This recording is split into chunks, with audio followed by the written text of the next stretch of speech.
कि हिंदुस्तान की, दैनिक जागरण की, अमृत विचार की,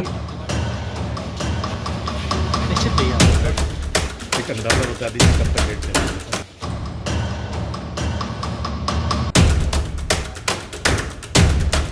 फर्जी खबरें चाहिए। 800 करोड़ की टैक्स चोरी की खबर जो है लखनऊ से लगी है। 800 करोड़ की टैक्स चोरी की खबर कोई डिसाइड अभी नहीं होती है। ये तो एक प्रोसीजर है। अगर मैंने टैक्स चोरी की है तो टैक्स डिपार्टमेंट मुझे नोटिस देगा, मैं अपनी बात रखूंगा। अगर वो नहीं मानेगा तो हाई कोर्ट, सुप्रीम कोर्ट खुले हुए हैं। आप चोरी का इल्ज़ाम कैसे लगा देंगे?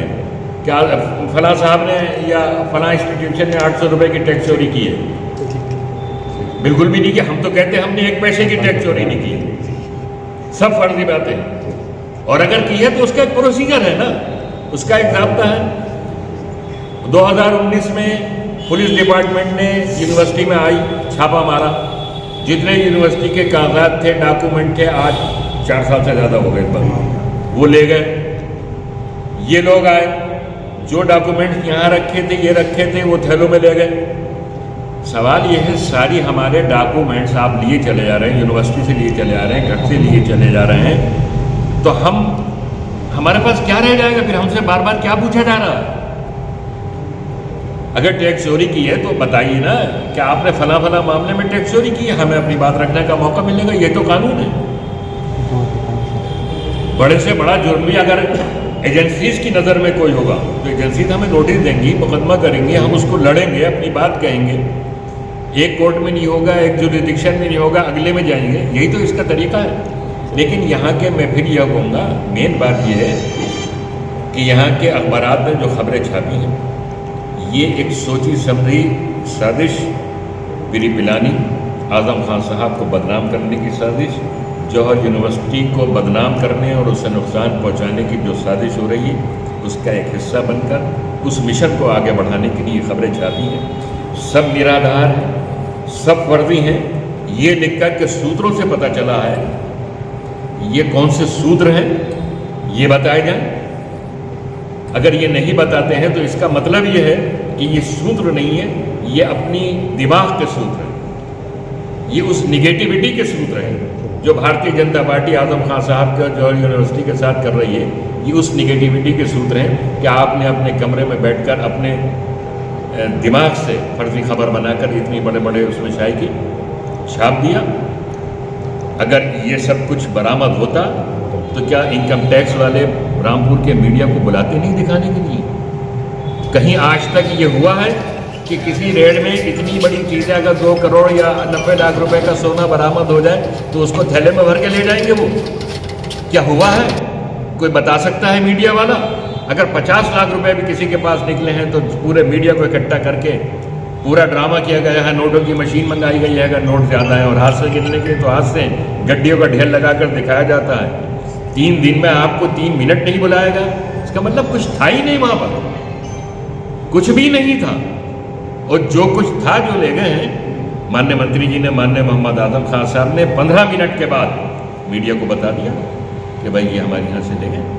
तो इन खबरों का खंडन होना चाहिए और उसी अंदाज में खंडन होना चाहिए जिस अंदाज में फर्जी तरीके से इसे छापा गया है। और अगर ये खंडन नहीं हुआ और हमारे बयान को सही तरीके से प्रकाशित नहीं किया गया तो फिर हर नागरिक को अधिकार है कि वो अपना रोज जिस तरह चाहे व्यक्त करे। कल का या 3 दिन से रामपुर में जो कुछ हुआ है हमारे माननीय नेताजी के साथ, आज़म खान साहब के साथ, उसकी जो खबरें आज छापी गई हैं, ये सब देख के और पढ़ के बड़ा अफसोस हुआ कि हमारी पत्रकारिता जिस लाइन पे जा रही है और जो मनगढ़ंत बातें की जा रही हैं, बड़ी अफसोसनाक है। भारतीय जनता पार्टी की गवर्नमेंट माननीय आज़म खान साहब के खिलाफ जो रणनीति बना रही है, जो साजिश कर रही है, उन्हें डिफेम करने के लिए जो काम कर रही है, कुछ ऐसा ही डिफेम करने के लिए लगता है कि अखबार वाले भी ये सब कर रहे हैं और ऐसी बातें छाप रही हैं जिसका कोई सर और पैर नहीं है। ये इंतहाई गैर जिम्मेदारी की बात है। पहले हम इसकी निंदा करते हैं कि आली जनाब मोहम्मद आज़म खान साहब के घर पे जो कुछ हुआ है उसके बारे में जो खबरें छापी गई हैं, उसका मकसद सिर्फ और सिर्फ यही लगता है कि रामपुर की और उत्तर प्रदेश की और हिंदुस्तान की इस मजबूत क़यादत को बदनाम किया जाए, इसके अलावा कुछ नहीं।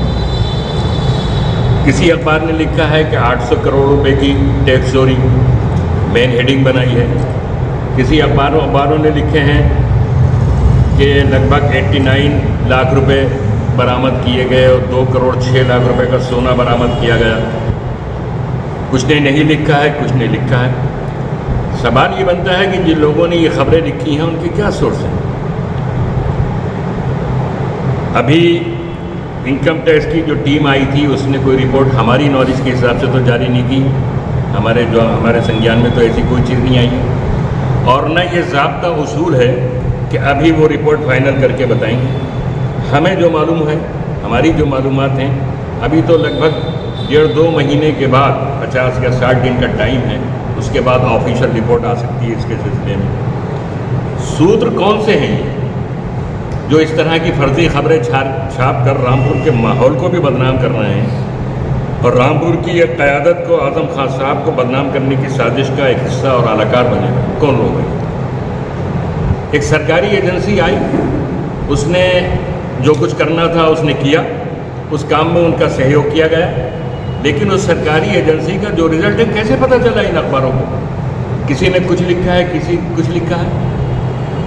और आज़म खान साहब ने जो स्टेटमेंट कल दिया, मीडिया को दिया, कि मात्र लगभग 11,000 रुपये या 12,000 रुपये अब्दुल्ला साहब के पास से कैश नहीं था, 5 या 6,000 रुपये जनाब मोहम्मद आज़म खान साहब के पास था, और घरेलू इस्तेमाल का तकरीबन 2-2.5 तोले सोना उनकी बीवी के पास था, जो निकला है।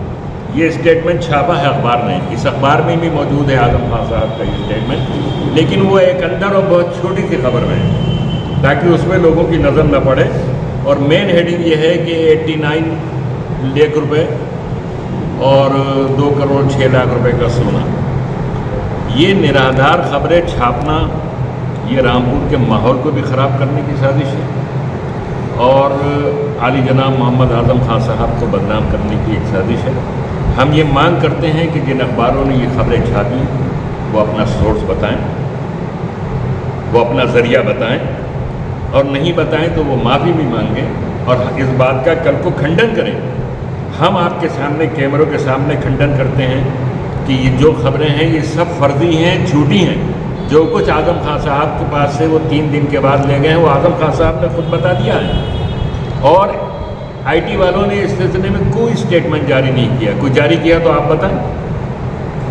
किसी के पास कोई ऑफिशियल स्टेटमेंट हो तो यहाँ वो पेश कर सकता है, हम अपनी बात वापस ले लेंगे। आप सब मीडिया के लोग हैं,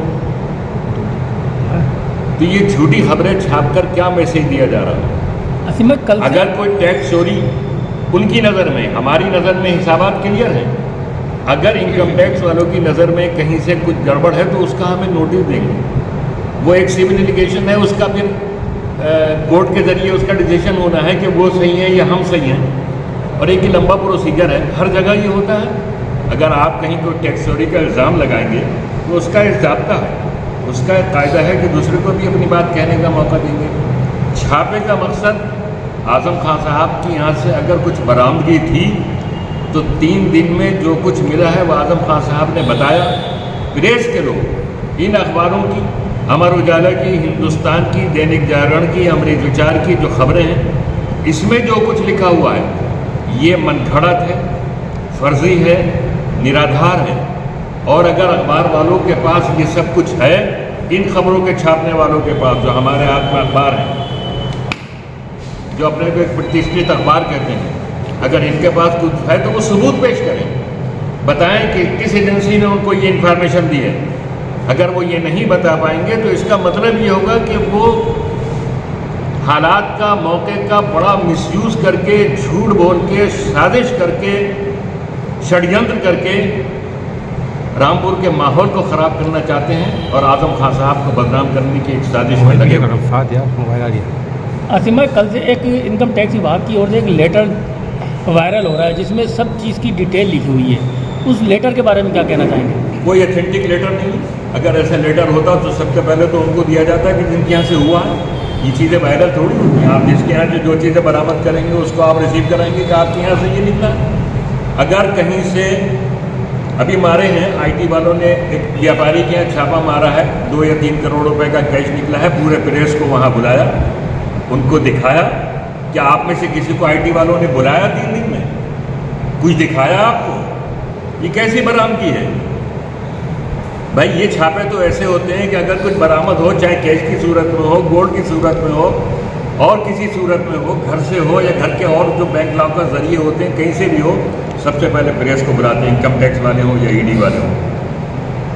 इन्हीं 3 दिन में 2 जगह छापा मार के करोड़ों रुपए बरामद किए हैं। और ईडी, उन्होंने इनकम टैक्स या ईडी जो भी थी, उन्होंने बुलाया प्रेस को, और वो खबर उसी दिन वहाँ आई।